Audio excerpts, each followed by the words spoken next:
nós chegamos, então nós fizemos isso aqui. E aí a gente entra para o que a gente chama de MRP2, né? É a mesma sigla, mas com outro significado, né? O MRP, né? Lembrando, voltando lá. MRP, né? Significa planejamento de necessidades materiais, Material Requirement Planning, né? O MRP2, né, significa Manufacturing Research Planning, planejamento dos recursos de manufatura. Né? Um MRP2, ele tem como entrada um MRP. Né? E aí o que ele faz? Olhando aquela demanda, né, que você tem de produção, né, ele vai olhar as suas restrições, né, para ver o que você vai efetivamente consegue produzir. Tá? Então, que tipo de restrição você tem? Você tem máquina, né? Você tem capacidade para fazer 150 peças numa semana? Né? E lembrando, você rodou aquele MRP independente para cada um dos seus produtos. Né? Só que quando você pega todos os produtos da sua empresa, né, vários produtos são feitos na mesma máquina. Né? Então, quando você entra no MRP2, você começa a alocar. Ah, esse produto eu vou fazer nessa máquina em tal dia, mas se eu vou fazer nessa máquina em tal dia, eu não vou conseguir fazer aquele outro. Né?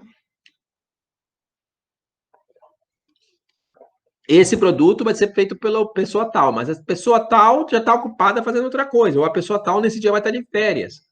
Né? Então, eu não consigo alocar nesse dia, eu vou ter que alocar em outro dia. Essa matéria-prima, né, eu vou usar para fazer essa fabricação, mas essa matéria-prima eu preciso comprar e eu não tenho dinheiro em caixa. Então, eu vou ter que adiar a compra para depois produzir. Né? Então, o MRP2 olha para esse MRP, né, essa saída de planejamento, né, que a gente tinha lá, e começa a colocar uma inteligência em cima para saber, né, se eu tenho capacidade, se eu tenho dinheiro, se eu tenho disponibilidade, né, para fazer, e mais, né, eu tenho que escolher. Então, digamos o seguinte, você tem lá 3 coisas que você tem que acabar no dia 10 de dezembro, mas você não tem máquina para escolher, para fabricar no dia 10 de dezembro as 3. Você vai ter que escolher alguma para atrasar.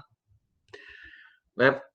Algumas empresas já têm um sistema bastante inteligente que você põe os critérios, né? Quem é por exemplo, o cliente, clientes VIP não pode ser atrasados, né? Ou produtos, esse produto é premium, né? Eu não posso atrasar, né? Ou estratégia, não, eu quero ganhar mercado com isso. Então, ó, aquele produto é o filme da Kodak. Se tiver para fabricar, eu fabrico. Né? Se não, eu prefiro fabricar outra coisa que é meu futuro.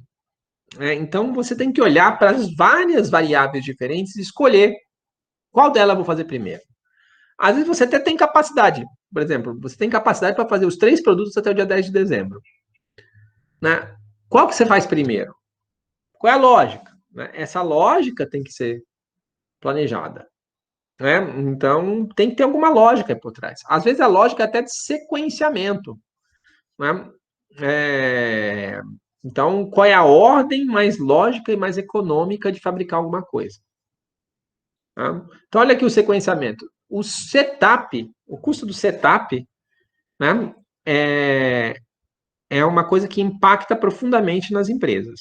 O que é o custo do setup? O quanto você gasta para configurar uma máquina para produzir um certo lote. Né? Então, de um modo geral, lotes grandes, né, o custo do setup é pequeno, então economicamente vale a pena fazer lotes grandes. Não? Já se eu faço um lote muito pequeno, o que eu gasto para fazer o setup, né, é muito grande para aquele volume. Então você acaba tendo um impacto no custo do material grande, porque você gasta lá 1 hora de um operário para configurar a máquina e fazer 10 peças. Né? Então aquele horário do teu operário vai custar naquela peça. Tá? Mas tudo tem os dois lados. Né? A gente vai conversar mais disso em outra aula, quando a gente for falar de Lean. Tá? Sem dúvida, quanto maior o lote, menor o custo por peça de um setup. Mas quanto maior o lote, mais peças normalmente eu jogo para estoque. Né? Eu vendo um pouquinho e o resto vai para estoque. Quanto menor o lote, mais a chance de eu fabricar e atender uma venda e não deixar nada no estoque. Né? Então, você perde o custo do setup por um lado, né? Quando você faz lotes pequenos, você ganha a economia de não gastar tempo e energia e materiais para fazer algo que vai ficar no estoque. Tá? Então, esse compromisso tem que ser avaliado pela empresa, né? Até quanto vale a pena ter estoques grandes, né? Ou até quanto vale a pena ter um setup um pouco mais caro por peça, né? Para lotes menores. Tá? Se a sua empresa sabe que vai vender, digamos, 100 garrafas azuis no mês, né? E o custo do setup é caro, né? Por que ela vai fazer 25 por semana? Talvez, né? Avaliando os custos, seja mais lógico ela pegar e fazer os 100 de uma vez e deixar no estoque. Talvez. Não estou falando que é bom nem ruim. Por Lean, que é a grande metodologia que eu gosto, né? Que eu confio, eu diria que não é uma boa estratégia, mas olhando para o custo do setup, pode ser que seja. Né? Pode ser que na tua empresa, né, a matéria-prima você já tem em mãos, a matéria-prima está lá disponível, né, a máquina, né, ela independe de fazer 25 ou 100, mas o custo do setup é absurdamente menor se eu fizer 100. Tá? Então eu acelero e faço os 100 logo no início e deixo no estoque. Pode ser. Tá? Então o custo setup vai nos dizer. Então, às vezes, ao invés de eu fazer o atendimento a pedido do cliente 1, depois o atendimento do pedido 2, depois o atendimento do pedido 3, o seu MRP2 vai juntar todos os pedidos que é do mesmo tipo de produto para fazer aquele produto num lote só, uma única vez, e evitar setups desnecessários. Tá? Uma outra coisa que a gente tem que considerar, né, é a prioridade. Né? Então, esse cliente eu não posso atrasar de jeito nenhum. Né? Por quê? Aqui é um cliente VIP, porque é um cliente importante, porque eu tenho um contrato que eu recebo multa se eu não atender aquele cliente no prazo, né? Ou porque pelo CRM, né? Lembra lá do CRM que a gente viu lá nas aulas anteriores? Eu sei que aquele cliente, se eu atrasar de novo, eu perco o cliente para sempre, eu não quero perder. Tá? Então, você tem vários critérios. Nem todos os critérios estão para estar cadastrado no sistema, né, gente? É muita informação, é muitas situações diferentes. Né? Então, normalmente, né, um bom sistema de planejamento de produção, ele tem muita inteligência, mas ele também tem a possibilidade da pessoa entrar lá e mudar a prioridade pelas outras informações que ela sabe, né? Pessoalmente, por exemplo, esse caso do CRM, cara, olha, se você não atender a máquinas X, né, esse mês, no prazo, a gente pede se for essa cliente, que é a máquina X, e a máquina X é importantíssimo para nós. Então, cara, qualquer coisa, faz primeiro os produtos dele. Né? Então, essa é uma prioridade. Se eu tenho produtos que podem ser fabricados em várias máquinas diferentes, né, qual máquina eu aloco para qual produto? Isso também também tem uma inteligência aí. Né? Pode ser que o produto A fabrica em qualquer máquina, mas na máquina 1 ele é mais produtivo. O produto B fabrica em qualquer máquina, mas na máquina 2 ele é mais produtivo. Né? Então, na hora que sair alocando, você tem que verificar, né, onde ele é mais produtivo. E às vezes, assim, o produto C só fabrica na máquina 1. Tá, então o produto A, ele é mais produtivo na máquina 1, mas ele fabrica na máquina 3. E o C só fabrica na máquina 1. Então eu vou jogar o C na 1 para ele ser fabricado e o A na 3. Vai ser menos produtivo, vai ser um pouco mais caro, mas eu fabrico o A e o C. Se eu cravar o A na máquina 1, o C não produz, porque ele só precisa daquela. Então vocês estão vendo que a inteligência é muito grande aí, né? De olhar várias variáveis diferentes e tentar achar a melhor configuração possível, né, que atenda o máximo dos fornecedores, dos clientes possível, com o menor custo possível. Né? Então, essa daí é o que o MRP2 faz com base no MRP. A própria ordenação também tem outras características, tá, gente? O meu primeiro estágio, né, foi usando inteligência artificial, isso lá em 1991. Tá? 91 não, 1990. Tá? A gente usava inteligência artificial para dizer a sequência de produção. Tá? Por quê? Era uma fábrica de plásticos, imagine uma fábrica de plásticos, que ela derrete, né, o produto, né, e o produto sai lá numa placa que ela usa para fazer, no caso específico, era fazer fundos de geladeira, né, aquela parte de dentro da geladeira, que tinha cores diferentes. Agora, imagina se nessa máquina você sai um plástico preto e depois sai um plástico branco. Né? O plástico branco sairia dálmata, né, cheio de pintinhas pretas, né, porque o preto mancharia o branco. Então, a gente tinha que definir uma sequência de troca de cores de tal forma, né, que a gente evitaria ao máximo perder produção por mancha.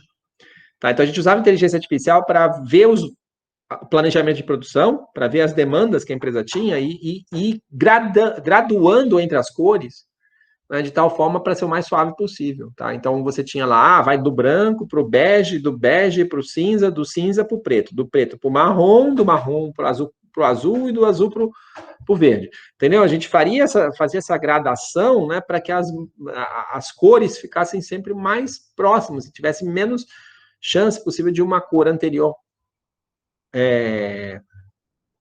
prejudicar a próxima.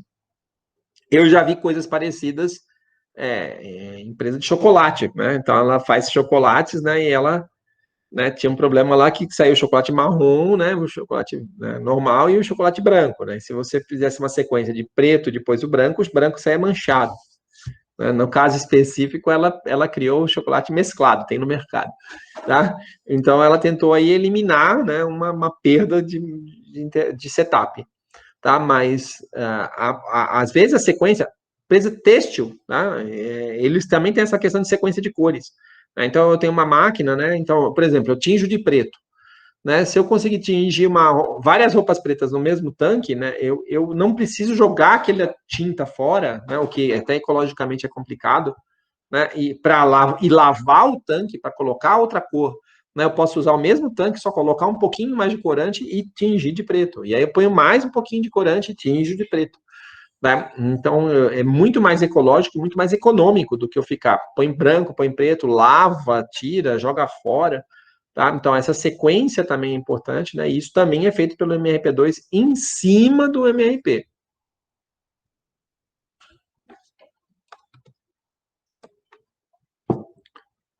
Dúvidas? Tá? Então, bom, resumidamente, o MRP2, né, é uma inteligência olhando para as capacidades, para as, né, restrições, né, em cima do MRP. O MRP calcula com base em capacidade infinita, e o MRP2 coloca as restrições, né? A capacidade que você tem de máquina, a capacidade que você tem de equipamento, a sequência ótima de produção, né? Então, você tem lá uma empresa que trabalha numa máquina com uma temperatura super alta, né? Então, você vai pegar do produto mais quente e ir graduando até o produto mais frio, né? Para quê? Para aproveitar a energia, né? Se você sai do quente para o frio e volta para o quente, né? Você perde energia, depois volta energia, gasta energia. Energia é caríssimo, ainda mais no Brasil. Né? Então, você faz o quê? Você tenta usar a energia, né, e ir até o mínimo. Depois você vai aquecendo de pouco em pouco até o máximo de novo. Tá? Mais uma estratégia que a gente faz aí dentro do MRP. Tá? Bom, e para fechar aqui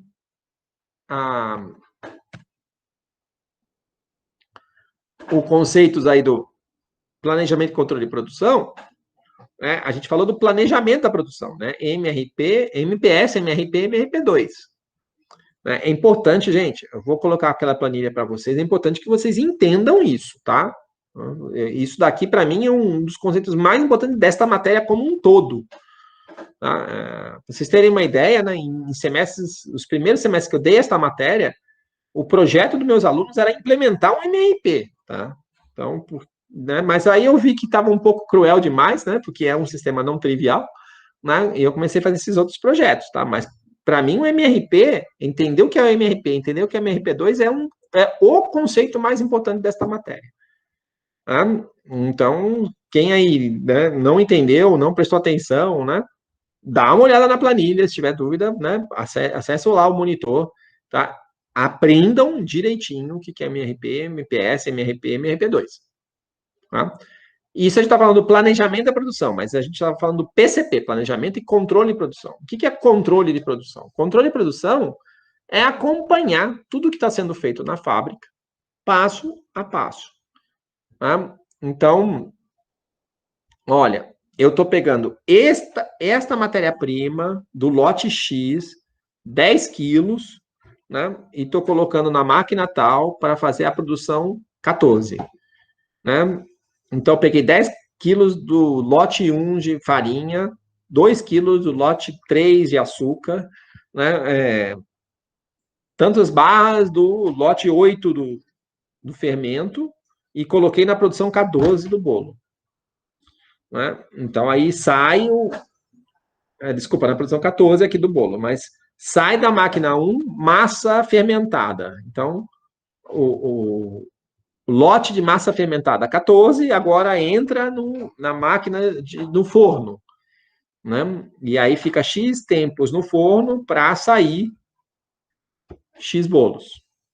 Tá? Então, controlar o que entrou de cada matéria-prima. Né? A gente falou na aula anterior, né, a questão da rastreabilidade. Né? Então, de qual lote, se nosso fornecedor de açúcar fala, cara, o açúcar lote 14 foi contaminado, tira ele de produção. Eu tenho como ir lá e saber quais são os bolos que eu usei lote 14, porque eu tenho rastreabilidade. Né?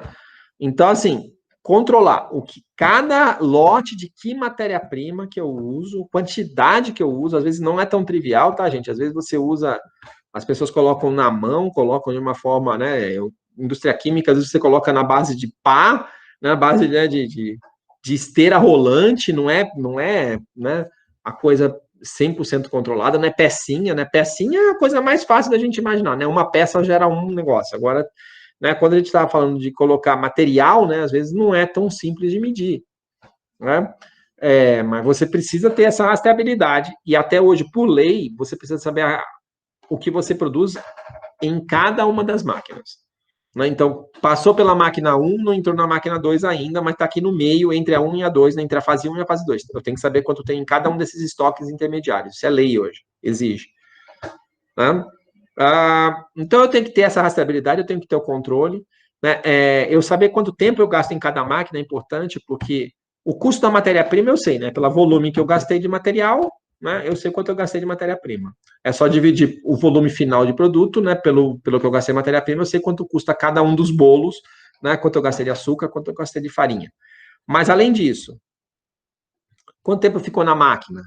Aquilo ali me dá um custo de depreciação da máquina, mas também me dá o custo, por exemplo, quanto que eu gasto de energia naquela máquina, para saber quanto eu gastei de energia para fazer aquele bolo. Quantas pessoas trabalham naquela máquina? Então, eu vou conseguir calcular, né, o quanto eu gastei de mão de obra para fazer aquele bolo. Né? E aí sim eu consigo chegar no final das contas e saber se fazer aquele bolo está dando lucro ou prejuízo. Se eu não tenho esse cálculo detalhado, né, de quanto eu gasto de material, quanto eu gasto de equipamentos, quanto eu gasto de energia, quanto eu gasto de pessoas, né, o que acontece, isso infelizmente acontece bastante, né, eu tenho uma empresa, né, que chega no fim do mês, por exemplo, ela tem prejuízo e ela não consegue saber quais produtos dela tiveram lucro e quais produtos dela tiveram prejuízo, porque ela só sabe o cálculo do todo. Né, ela só sabe que ela gastou tanto de energia, tanto de tal e vendeu tanto. Né, e pode ser que alguns produtos que elas vendem tenham lucro e alguns estão tendo prejuízo, mas se ela não consegue calcular cada uma dessas coisas, fazer cada um desses apontamentos, né, detalhadamente, ela não consegue saber o que vale a pena ou o que não vale a pena fazer. Tá? Então, a questão da rastreabilidade é importantíssima para você rastrear realmente tudo que tem na sua fábrica, o que usou, de que matéria-prima, de que lote. A questão do custo é importantíssimo, né, para calcular os custeios. A gente já falou de custeio aqui, né, mas o custeio existe no controle da produção, na fábrica. Né? A indústria 4.0 está nesse momento, né, de você conseguir acompanhar com mais detalhe seus materiais navegando na fábrica, as máquinas atualizando as informações direto nos sistemas.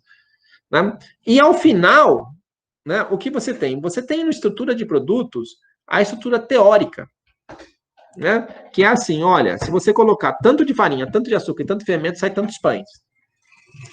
Só que na prática, né, às vezes sai tantos, às vezes sai um pouquinho menos. Né? E principalmente quando a gente está falando indústria alimentícia, isso é 100% verdade, tá, gente? Não é perfeita, né? Então, quem aí já fez receita de bolo sabe que não é perfeito. Às vezes você tem que colocar um pouquinho a mais, às vezes você tem que colocar um pouquinho a menos, depende da característica da farinha, enfim. Né? E aí, o que você precisa? Ver no final desta sua fabricação quanto você gastou e comparar com o que está lá na estrutura de produtos. Pode ser que hoje você está gastando, em média, muito mais do que você está planejando na estrutura de produtos. E o seu preço foi baseado na estrutura teórica. E então você está vendendo, achando que está tendo lucro, está tendo prejuízo, você gasta mais material do que de fato você planejava. Digamos, você calcula aqui, você precisa de 2 horas de forno e você está gastando 3 horas de forno. E o forno é caríssimo o gás, né? Então, pode ser que não está valendo mais a pena vender aquilo. Ou que você tem que vender num preço diferente. Né? Mas você só vai fazer isso se você, ao final de cada produção, conseguir totalizar todos os seus custos, né? E atualizar aquela tua estrutura de produtos para o que está sendo real. Bom?